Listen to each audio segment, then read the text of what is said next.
Student, स्वागत है आप सभी का। मैं N K Tulsi, class 12th objective chemistry series में आप सभी का स्वागत है। और आज से मैं आपको 300 ऑब्जेक्टिव देने जा रहा हूं और उसका आंसर सहित। अगर आप इतना कर लेते हैं तो मुझे उम्मीद है कि आपको केमिस्ट्री में ऑब्जेक्टिव जो केमिस्ट्री आएगी आपकी, तो उसमें आपको किसी प्रकार का दिक्कत नहीं होगा। और आप इतना प्रैक्टिस कर लेते हैं तो आपको एग्ज़ाम में काफ़ी मदद करेगा। ठीक है, तो आइए पहला क्वेश्चन हम लेते हैं ना। पहला क्वेश्चन है इसमें, निम्नलिखित में किसका हिमांक अवनमन अधिकतम होगा। हमेशा याद रखना, जिसका चार्ज जितना ज़्यादा होगा उसका वांट ऑफ फैक्टर उतना ही अधिक होगा, और वांट ऑफ फैक्टर अधिक होगा तो कोलिगेटिव प्रॉपर्टी ना सबसे अधिक होता है, और 4 कोलिगेटिव प्रॉपर्टी होता है। ठीक है, वास्तव का अपेक्षित अवनमन, क्वथनांक का उन्नयन, हिमांक का अवनमन ना, प्रासरण दाब। ठीक है, तो वो चारों जो होगा उसका ना वैल्यू अधिकतम होगा। तो इसमें दिया हुआ है हिमांक अवनमन ना किसका अधिकतम होगा, तो क्या होगा जी, इसका आंसर होगा आपका पहला होगा, क्या होगा, ए होगा, K2SO4। जब उसको तोड़ोगे तो पोटासियम पर +4, सल्फेट पर 2 - चार्ज होगा, तो 2 + 1 कितना हुआ, 3 हो गया। ठीक है, तो चार्ज ज़्यादा होगा जिसका, उसका वांट ऑफ फैक्टर अधिक होगा, वांट ऑफ फैक्टर अधिक होगा तो उसका कोलिगेटिव प्रॉपर्टी अधिक होगा, तो हिमांक अवनमन भी उसका मान हिमांक अवनमन अधिकतम होगा वैल्यू। ठीक है, नेक्स्ट क्वेश्चन कहता है किसका कौन ताप द्वारा प्रभावित नहीं होता है, तो मोललता ना। क्यों नहीं होता ताप द्वारा इफेक्ट पड़ता है इस पर, क्योंकि यह मास में होता है ना। लेकिन सामान्यता, मोलरता, फॉर्मलता, ये सभी जो होता है ताप द्वारा प्रभावित होता है, मतलब ये टेम्परेचर पर डिपेंड करता है। लेकिन मोललता जो है, मोलिलिटी, वो टेम्परेचर पर डिपेंड नहीं करता है। तो इसका आंसर क्या होगा, बी होगा। ठीक है, नेक्स्ट क्वेश्चन हम ले रहे हैं।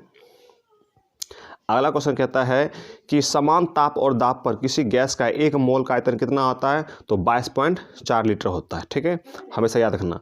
नेक्स्ट क्वेश्चन, अगला क्वेश्चन आपको दिया है कि एक घोल जिसका प्रासरण दाब 300 केल्विन पर 0.0821 वायुमंडल है, तो इस घोल का सांद्रण क्या होगा, तो इसका सांद्रण होगा, अब जब इसका कैलकुलेशन करोगे तो वो 0.033 m के बराबर आएगा। ठीक है, आप इसको सोल्व कर लेना अपना। ठीक है, चलिए, निम्नलिखित जलीय घोल में किसका क्वथनांक अधिकतम होता है। कहता है क्वथनांक किसका अधिकतम होता है, तो किसका होगा, सोडियम सल्फेट होगा। किसका होगा जी, सोडियम सल्फेट होगा। अभी तुरंत आपको बोले हैं ना, जिसका चार्ज जितना ज़्यादा होगा उसका वांट ऑफ फैक्टर उतना अधिक होगा, तो उसका क्या होगा ना, उसका वैल्यू क्या होगा जी, सबसे अधिकतम होगा। यहाँ क्वथनांक अधिकतम कह रहा है, कहने मतलब यहाँ यही है क्वथनांक का उन्नयन ना, क्वथनांक का उन्नयन। ठीक है, सोडियम सल्फेट को जब आप तोड़ोगे तो Na+ और सल्फेट 2- ना, तो 2 1 कितना 4, 2 1 3 हो गया ना जी। लेकिन सोडियम हाइड्रोक्साइड को जब तोड़ोगे तो यहाँ 2 ही होगा ना। जितना भी सबको तोड़ोगे तो चार्ज कितना होगा, इससे ज़्यादा हो ही नहीं सकता है। तो बी जो है यहाँ सोडियम सल्फेट का चार्ज ज़्यादा होगा, वांट ऑफ फैक्टर अधिकतम होगा, कोलिगेटिव प्रॉपर्टी अधिक होगा, तो क्वथनांक का मान सबसे अधिक होगा। तो आंसर क्या होगा, इसका बी होगा। चलिए, नेक्स्ट क्वेश्चन आपका दिया हुआ है, कहता है कि HCl और H2O का स्थिर क्वाथी मिश्रण में क्या होगा, तो इसका क्या होगा, यहाँ इसका आंसर होगा आपका डी होगा। क्या होगा जी, डी, 20.2% HCl होगा। अगला कहता है KB कब ΔTB के बराबर होता है, जब ना घोल की मोललता 1 इकाई हो जाती है। आप पढ़ चुके हैं ΔTB बराबर क्या होता है, KB × M होता है ना, आप पढ़ चुके हैं। ΔTB जो होता है वह KB × M होता है। जब मोलिलिटी का वैल्यू कितनी होती है, 1 होती है, तब ΔTB जो है वो KB के बराबर होता है। इसका आंसर क्या होगा, इसका आंसर होगा आपका 1 होगा। कितना होगा जी, इसका आंसर 1 होगा। ठीक है, अगला क्वेश्चन कहता है बेंजोइक अम्ल का बेंजीन घोल में वांट ऑफ फैक्टर इसका कितना होगा।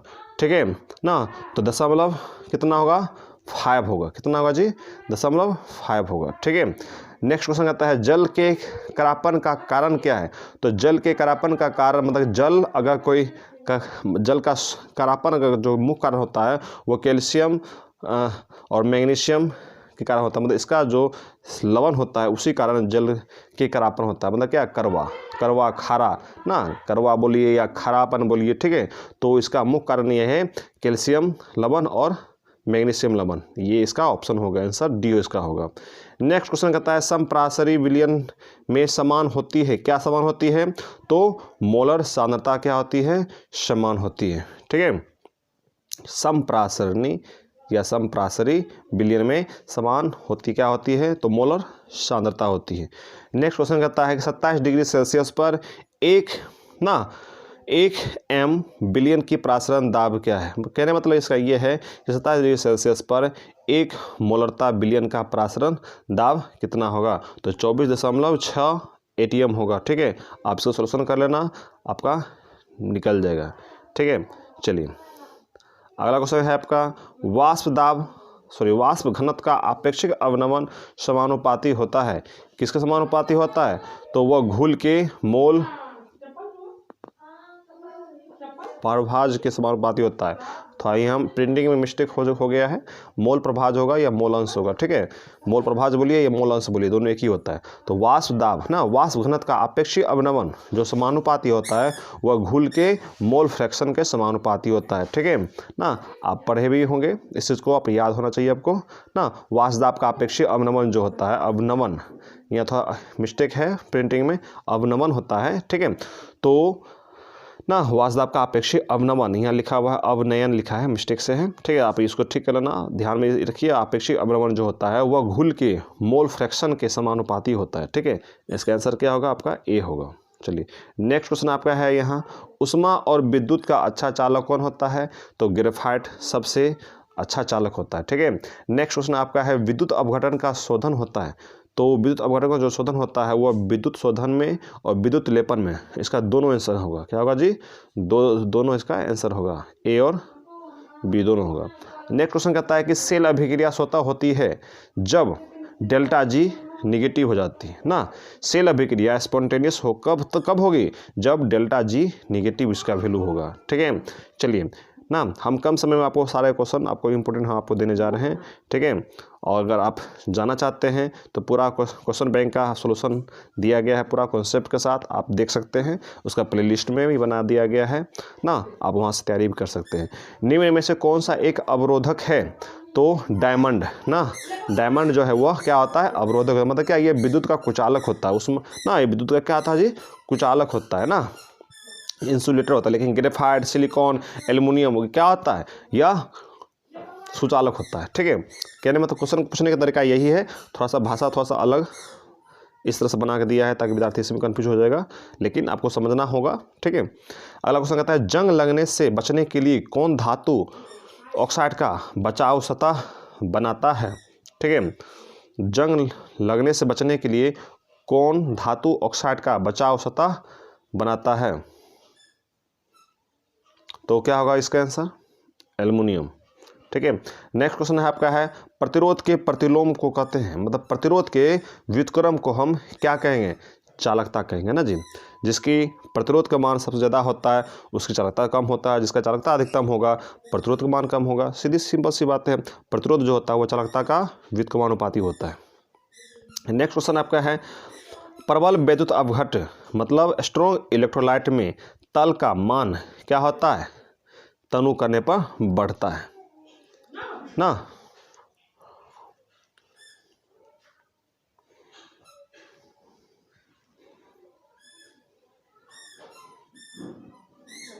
अगला क्वेश्चन है प्रथम कोटि की अभिक्रिया के लिए वेग स्थिरांक की इकाई क्या होगी? हमेशा याद रखना, प्रथम कोटि अभिक्रिया का रेट कांस्टेंट का जो यूनिट होती है वह समय इन्वर्स होता है। अगर सेकेंड दिया रहे तो सेकेंड इन्वर्स, टाइम इन्वर्स ना, मिनट इन्वर्स, ये सारे इसका आंसर होगा। जो रहेगा आप उसके अकॉर्डिंग आप टिक लगा लेना। अगला क्वेश्चन है प्रथम कोटि अभिक्रिया के लिए टी हाफ का मान क्या होगा? तो 0.693 बाय के होता है। ठीक है, इसको आप याद रखना। टी हाफ मतलब अर्ध जीवन काल जो होता है 0.693 बाय के होता है, उसका वैल्यू प्रथम कोटि अभिक्रिया कर लिए, प्रथम कोटि अभिक्रिया के लिए। ठीक है, कहता है अभिक्रिया यह दिया हुआ है एस्टर है, इसका जलांशन कराया गया है तो अल्कोहल दिया है और एसिड दिया है, तो इसका कहता है इस अभिक्रिया का कोटि कितना होगा? तो कोटि कितना होगा? प्रथम कोटि, आप पढ़े भी होंगे छदम प्रथम कोटि अभिक्रिया ना, सीडो फर्स्ट ऑर्डर रिएक्शन ना, उसमें ऑर्डर हमेशा कितना होता है, 1 होता है, लेकिन मोलिकुलरिटी कितना होती है, 2 होती है। ठीक है, इस बात को हमेशा याद रखना। तो इसका आंसर क्या होगा, सी होगा। अगला क्वेश्चन कहता है कि प्रथम कोटि के अभिक्रिया का अर्ध आयु निर्भर नहीं करता है। किस पर निर्भर नहीं करता है, तो प्रतिकारक के प्रारंभिक सांद्रता पर वो निर्भर नहीं करता है। इस बात को हमेशा याद रखना ना। प्रथम कोटि का अभिक्रिया, ये क्वेश्चन ऐसा पूछता भी है कि सिद्ध करे कि प्रथम कोटि के अभिक्रिया का अर्ध जीवन काल अपने प्रारंभिक सांद्रता पर निर्भर नहीं है। इस तरह का क्वेश्चन आता भी है। ठीक है, तो ये प्रारंभिक सांद्रता पर निर्भर नहीं करता है। ठीक है, तो इसका आंसर क्या होगा, बी होगा।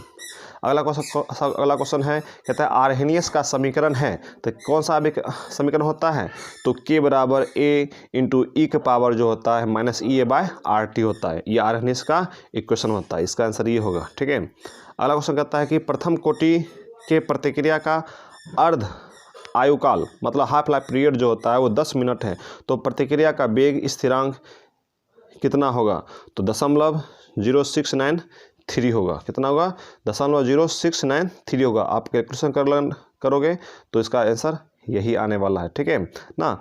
चलिए,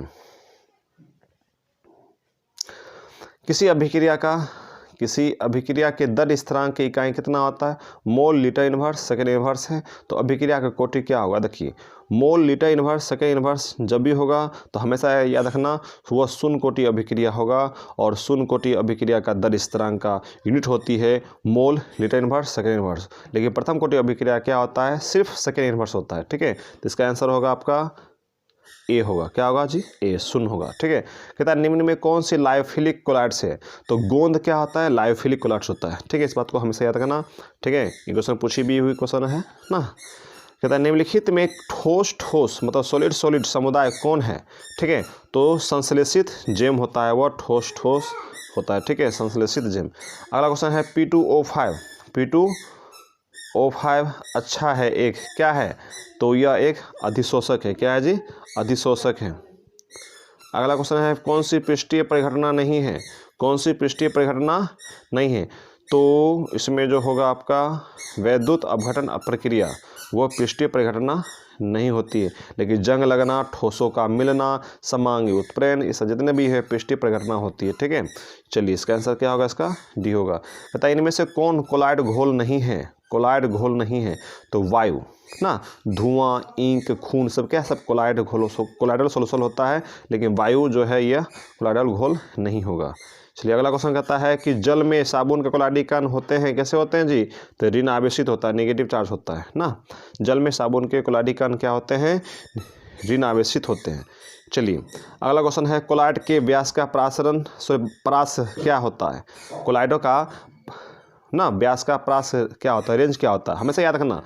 ट्रू सॉलिड मतलब क्या, बिलियन का, वास्तविक घोल का जो साइज जो होता है वह 1 नैनोमीटर से कम होता है, निलंबन का 1000 नैनोमीटर से ज़्यादा होता है, और कोलाइड का जो होता है 1 से लेकर 1000 नैनोमीटर के बीच होता है। तो इसका क्या आंसर होगा, बी होगा। अगला है क्वेश्चन रासायनिक अधिशोषण होता है, तो रासायनिक अधिशोषण जो होता है वो क्या होता है, अनुत्क्रमणीय होता है। क्या होता है, अनुत्क्रमणीय। एक बार रिएक्शन हो गया तो फिर वो प्रोडक्ट से रिएक्टेंट में नहीं बदलता, लेकिन फिजिकल एडसॉर्प्शन जो होता है, भौतिक अधिशोषण होता है, वह उत्क्रमणीय होता है।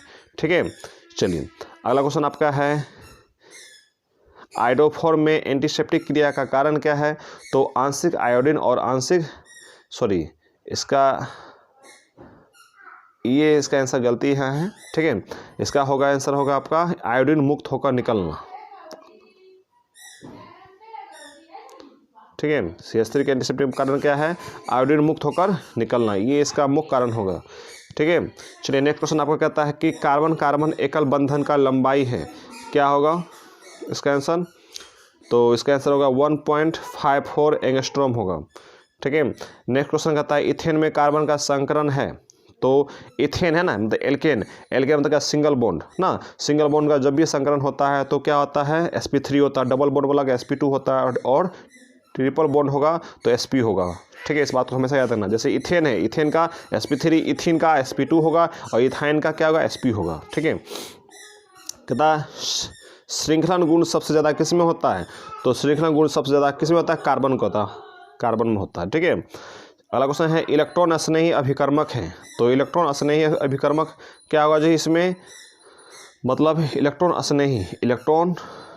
प्रेम करने वाला रिएजेंट कौन होगा, इसमें होगा क्या होगा जी, BF3 होगा। क्या होगा, BF3। इस बात को हमेशा याद रखना। देखिए क्यों ऐसा होगा, क्योंकि देखिए BF3 जो है वह लुईस एसिड होता है। लुईस एसिड जो होता है वो इलेक्ट्रॉन लोन पे इलेक्ट्रॉन को एक्सेप्ट करने की टेंडेंसी रखता है, ठीक है।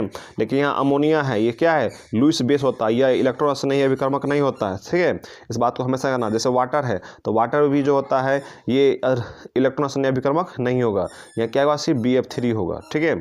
क्यों, क्योंकि इसके बोरॉन के पास इलेक्ट्रॉन कमी होती है, यह 2 लोन पे इलेक्ट्रॉन किसी से आसानी से ग्रहण करने की इसमें टेंडेंसी होती है। तो लुईस एसिड होने के कारण यह इलेक्ट्रॉन से नहीं अभिकर्मक होगा। तो इसका आंसर होगा क्या, ए होगा।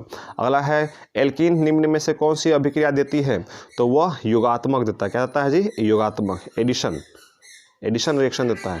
अगला क्वेश्चन है आपका CNG में मुख्य रूप से होता है, क्या होता है, तो मीथेन होता है। क्या होता है, मीथेन। चलिए अगला है कार्बनिक यौगिक में तत्व उपस्थित होना चाहिए। क्या होना चाहिए, कार्बन होना चाहिए। कार्बन नहीं तो वह कार्बनिक यौगिक होगा ही नहीं, ठीक है। अगला है क्वेश्चन, D ऑर्बिटल का आकार कैसा होता है, तो डबल डम्बल होता है। S ऑर्बिटल का आकार क्या होता है, तो स्फेरिकल होता है। P ब्लॉक का डम्बल होता है, D का डबल डम्बल होता है और F का कम्प्लेक्स होता है। इस बात को हमेशा याद रखना। कार्बनिक ठोस का शुद्धता का लक्षण होता है, क्या होता है जी, गलनांक ना। कोई कार्बनिक कोई ठोस का उसका शुद्धता अगर कोई है तो उसका गलनांक उसका सबसे बड़ा प्रॉपर्टी होती है, ठीक है। इस बात को याद रखना ना। अगला क्वेश्चन है, प्रोपाइन में सिग्मा बॉन्ड की संख्या है कितना है, देख लेना उसमें ना। जब आप बनाओगे प्रोपाइन देखो CH3 कार्बन क्या होगा, कार्बन 3 होगा, है ना। तो प्रोपाइन ट्रिपल बॉन्ड एक एच यहाँ हो गया। देखिए 3 को हाइड्रोजन यहाँ जुड़ेगा इसके साथ, क्या सिंगल बॉन्ड है, देखो 1 2 3, 3 ये हो गया 4 4 4 1 5 5 1 6, कितना होगा, 6 होगा। इसका आंसर क्या होगा, 6, ठीक है ना। जितना सिंगल बॉन्ड उतना सिग्मा बॉन्ड, ठीक है। डबल बॉन्ड में 1 पाई 1 सिग्मा, ट्रिपल बॉन्ड में 2 पाई 1 सिग्मा होता है, ठीक है। इस बात को हमेशा याद रखना। किसके साथ क्लोरीन का गर्म करने पर विरंजन चूर्ण प्राप्त होता है, किसके साथ क्लोरीन को गर्म करने पर विरंजक जो चूर्ण प्राप्त होता है, किसके साथ क्लोरीन को गर्म करने पर विरंजक चूर्ण प्राप्त होता है, क्या होगा जी, कैल्शियम ना, CaOH होल ट्वाइस होगा इसका, कैल्शियम हाइड्रोक्साइड होगा, ठीक है। चलिए नेक्स्ट क्वेश्चन कहता है कि वैसा यौगिक जिसमें कार्बन कार्बन के बीच की दूरी महत्तम होती है, तो वो क्या होगा, इथेन होगा। क्या होगा जी, इथेन होगा, ठीक है। तो कार्बन कार्बन के बीच के जो बॉन्ड लेंथ जो होता है वो क्या होता है, सबसे ज़्यादा किसका होता है, इथेन का होता है, ठीक है। अगला क्वेश्चन आपका है, देखिए कहता है कि ईथर की उपस्थिति में एल्काइल हैलाइड तथा सोडियम धातु के बीच प्रतिक्रिया क्या कहलाती है, वुर्ज अभिक्रिया कहलाती है। आप इस चीज़ को याद रखना, आप पढ़े होंगे ना। एल्काइल हैलाइड का 2 मोल कुछ लेते हैं और सोडियम धातु के साथ हम क्या करते हैं, सोडियम धातु के साथ रिएक्शन करवाते हैं। जैसे रिएक्शन करवाते हैं तो क्या होता है, रिएक्शन के फलस्वरूप हमें 2 गुना कार्बन परमाणु वाले ना हमें हाइड्रोकार्बन प्राप्त होता है, मतलब क्या, एल्केन प्राप्त होता है। और यहाँ से क्या निकल जाती है, 2 सोडियम 2 हेलोजन, मतलब सोडियम हैलाइड बनकर बाहर निकल जाती है ना। तो इस अभिक्रिया में क्या होता है, हमें 2 गुना कार्बन परमाणु वाला प्रोडक्ट प्राप्त होता है, ठीक है। जिस अभिक्रिया क्या बोलते हैं, वुर्ज अभिक्रिया कहते हैं ना। ईथर के ड्राई ईथर की उपस्थिति में जब एल्काइल हैलाइड को सोडियम धातु के साथ रिएक्शन कराया जाता है तो 2 गुना कार्बन परमाणु वाले प्रोडक्ट का निर्माण होता है। वो प्रोडक्ट क्या होता है, एल्केन होता है, हाइड्रोकार्बन होता है, ठीक है। उस अभिक्रिया क्या कहते हैं, वुर्ज अभिक्रिया कहते हैं। तो नेक्स्ट क्वेश्चन कहता है, इनमें से कौन अस्थायी कार्बोकैटायन होता है, ठीक है। तो अस्थायी अगर कोई है तो उसका क्या होगा जी, ये होगा ना। चलिए आशा करता हूँ कि आप इस चीज़ को समझ गए होंगे। मिलते हैं नेक्स्ट क्लास में और नेक्स्ट वीडियो लेक्चर के अंतर्गत हम फिर आपको 50 गो ऑब्जेक्टिव क्वेश्चन लेकर आएंगे और आप यहाँ तक तैयारी करें, ठीक है। अगर हो सकता है कुछ जल्दीबाजी में मैं आपको कुछ क्वेश्चन अगर मिस्टेक हमसे हो गई होगी तो आप इस चीज़ को क्षमा करने की कोशिश करेंगे। और हम अगर देखेंगे फिर एक बार तो आपको हम कमेंट बॉक्स में या डिस्क्रिप्शन में उसका हम लिख देंगे। लेकिन मुझे कहीं ना कहीं मुझे लगता है कि हमने अपना भर पूरा इसका आंसर सही जवाब दिया है, ठीक है, जल्दीबाजी में। और मिलते हैं नेक्स्ट क्लास में और क्वेश्चन बैंक का पूरा कॉन्सेप्ट के साथ सॉल्यूशन दिया गया है, आप देख सकते हैं, प्लेलिस्ट में बनाया गया है ना। और फिर नेक्स्ट वीडियो में आपको हम वो सारी चीज़ तैयारी कर आपको हम आप तक पहुंचाने की कोशिश करेंगे। आपकी तैयारी अच्छा हो, बेस्ट आपका एग्ज़ाम हो सके आपके, हम इसके लिए कोशिश कर रहे हैं समय निकाल कर आप तक कुछ क्वेश्चन पहुँचाने का। ठीक है, thank you, God bless you, bye bye.